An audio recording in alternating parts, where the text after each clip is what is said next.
안녕하세요. 주식의 소리의 애소리입니다. 네, 오늘 모니터랩까지 해서 5월 2주차 정신없던 일정은 싹 좀 해치웠고요.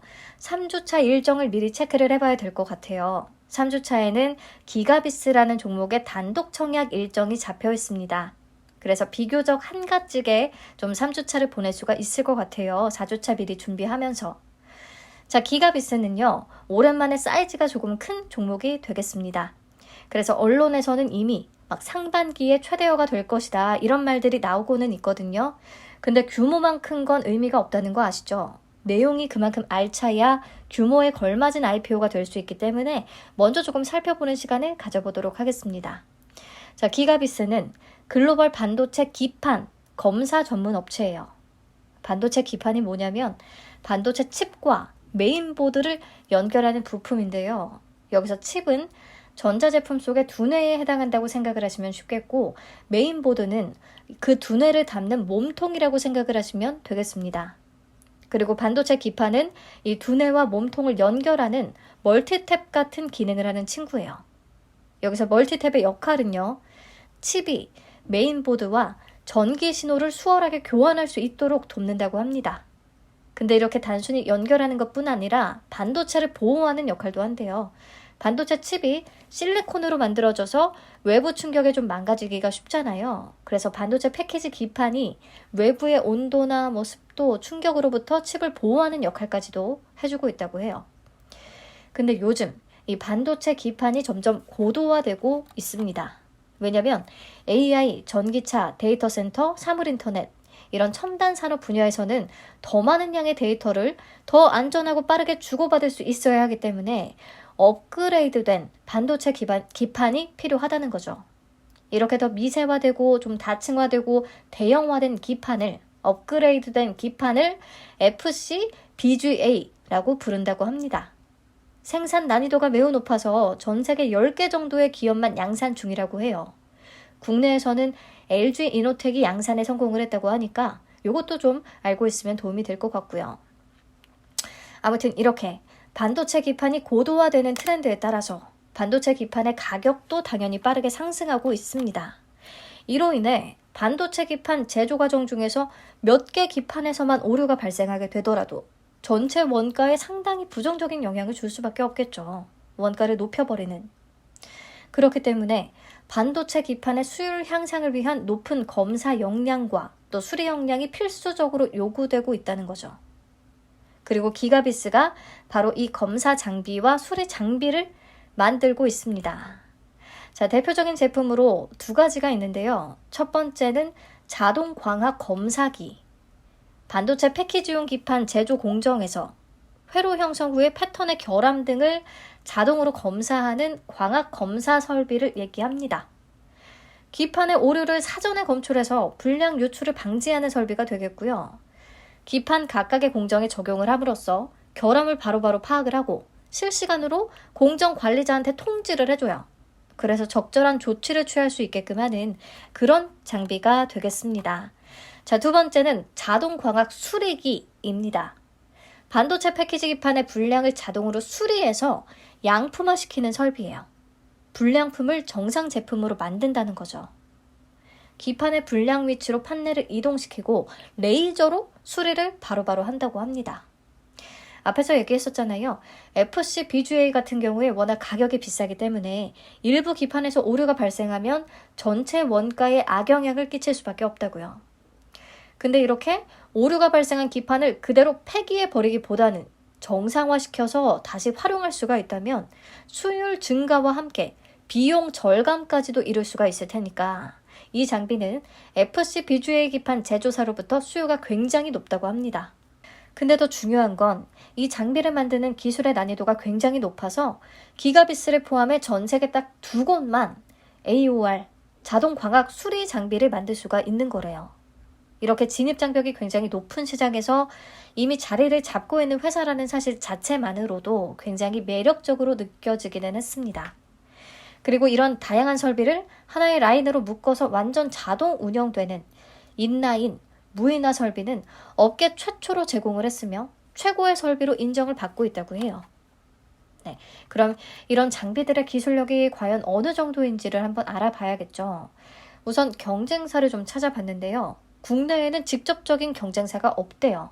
이 또한 기가비스의 매력을 높이는 포인트가 될 수가 있겠죠. 그리고 글로벌 시장에서는 미국의 KLA, 여기가 반도체 검사 쪽에서는 세계 1위인 기업인 것 같고요. 그 다음 중국의 CMIS, 일본의 인스펙과 경쟁을 하고 있는 상태라고 설명을 합니다.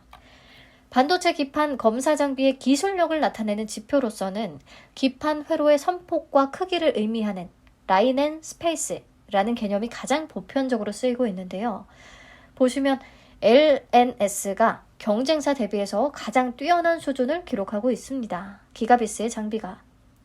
회사는 세계 최초로 반도체 기판의 회로 선간폭을 3마이크로미터까지 검사할 수 있는 AOI를 개발하면서 독보적인 기술력을 입증을 했고요.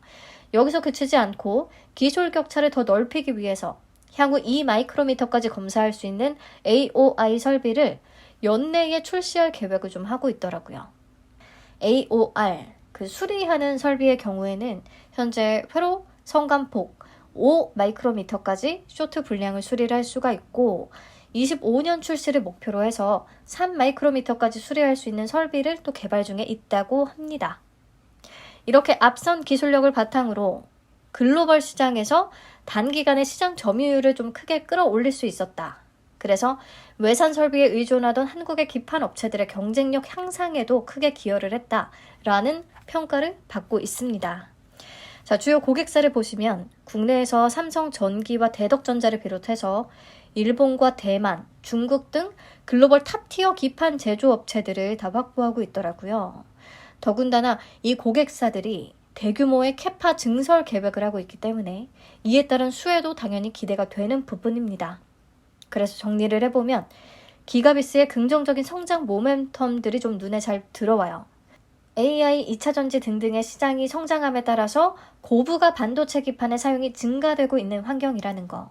그리고 이렇게 기판의 미세화, 대형화, 다층화로 인한 평균 판매 가격 상승으로 인해서 반도체 검사와 수리에 대한 필요성이 그만큼 더 커지고 있다는 거.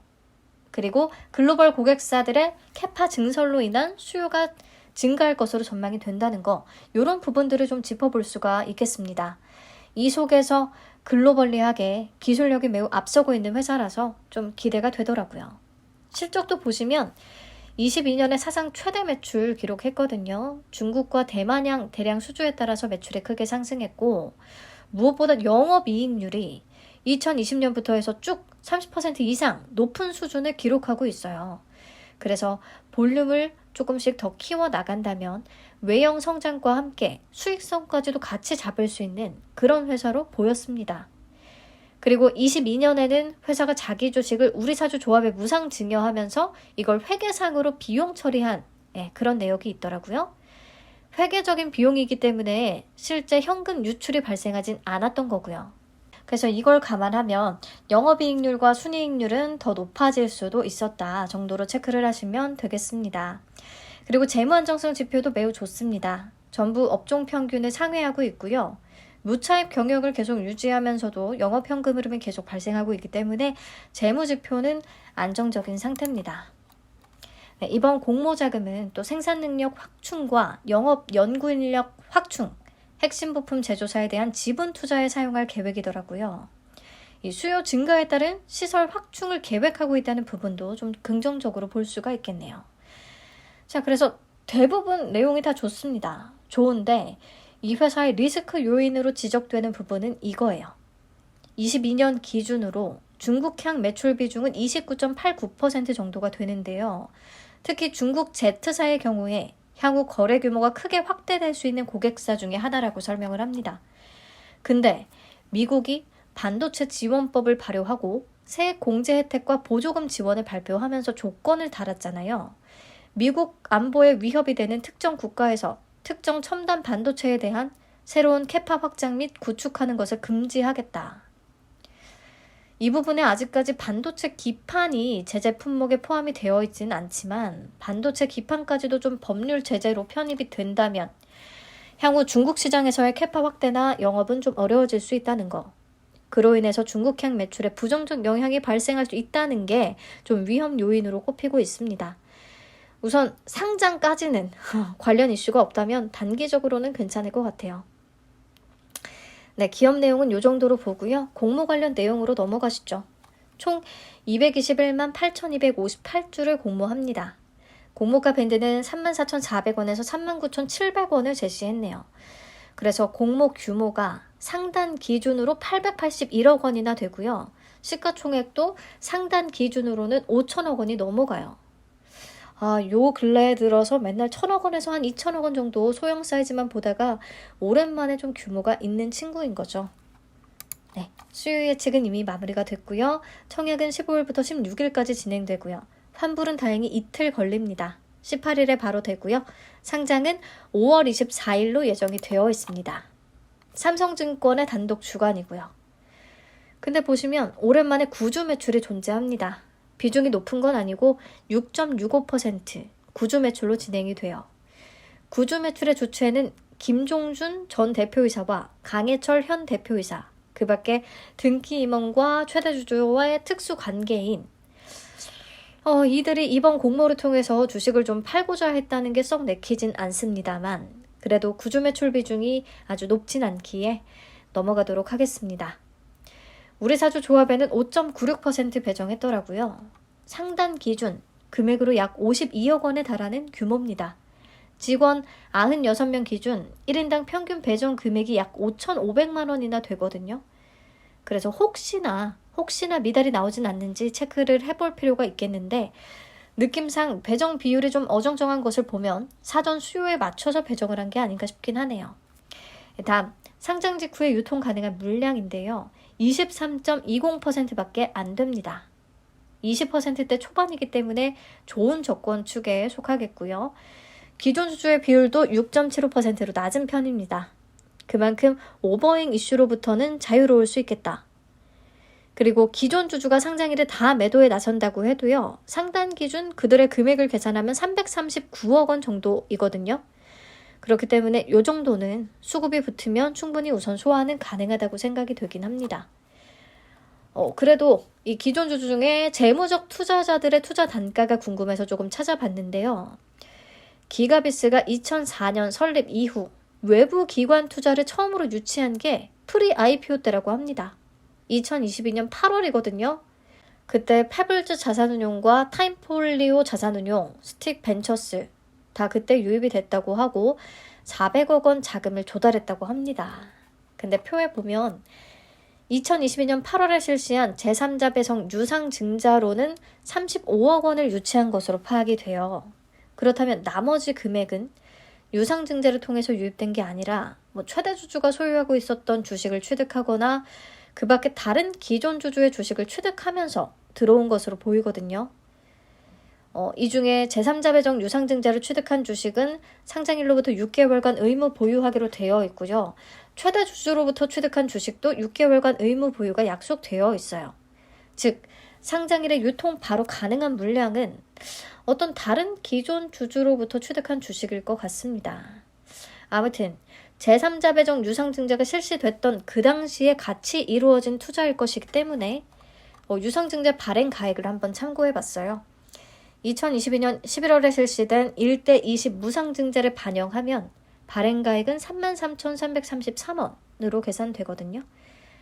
그렇다면 재무적 투자자들의 투자 단가는 공모가 상단 39,700원 기준으로 봤을 때 괴리율이 19% 정도밖에 안 됩니다.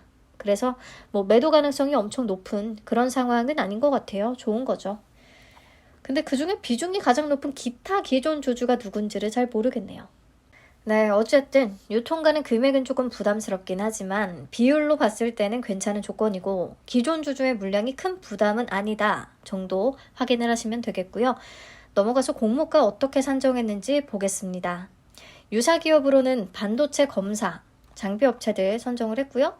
평균 PER은 21.80배로 계산이 됐습니다. 주당 평가가액을 산출할 때 22년 온기 순이익에다가 앞에서 얘기했던 주식 보상 비용을 더해서 조정된 순이익을 적용을 했거든요. 얘기했듯이 현금 유출이 없는 회계상의 비용이고 또 일회성 비용이기 때문에 더해준 거고요. 이렇게 계산된 주당 평가가액은 65,082원을 기록합니다. 여기에 할인율 47.14%에서 39%, 굉장히 높은 편이죠.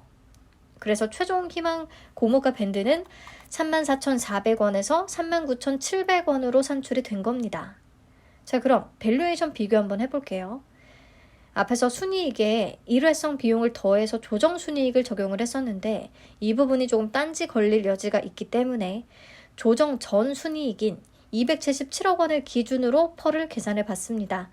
그러면 하단 기준의 펄은 15.74배, 상단 기준의 펄은 18.17배로 계산이 되거든요.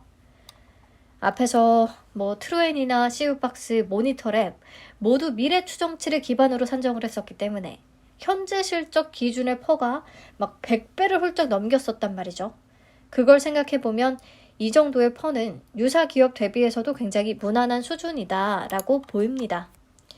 그래서 여기까지 내용을 종합 정리해보자면 오랜만에 규모가 큰 종목이라 물량이 잘 소화될 수 있을지 조금 걱정이 되지만 진입 장벽이 높은 시장에서 지금 세계 최고 수준의 기술력을 가지고 있는 회사고 유통 가능 물량이 또 적은 편이기도 하고 공모가도 무난하기 때문에 수요 예측 결과가 잘 나온다면 5월에 기대주가 될 수 있겠다라고 생각을 하고 있어요. 왜냐면 주당 단가가 꽤 높기 때문에. 네, 자 마지막으로 배정 물량과 청약 한도 체크하고 마치도록 하겠습니다. 균등 물량이 27만 7,283주이기 때문에 최근 같은 경향이라면 균등은 한 주 이상을 받을 수 있을 것 같습니다. 그리고 한도가 조금 널널한 편이에요. 온라인 등급도 2억 넘게 청약이 가능하기 때문에 수요 예측 결과가 좋다면 근데 경쟁률이 굉장히 높을 것 같습니다. 자, 수요 예측 결과 내일 바로 발표되니까요. 나오는 대로 바로 공지 드리고 내용 공유하도록 하겠습니다. 네, 바쁘게 흘렀던 2주차도 이제 금요일만 남겨놓고 있네요. 조금만 더 파이팅 하시고요. 저는 내일 찾아뵙겠습니다. 감사합니다. 안녕.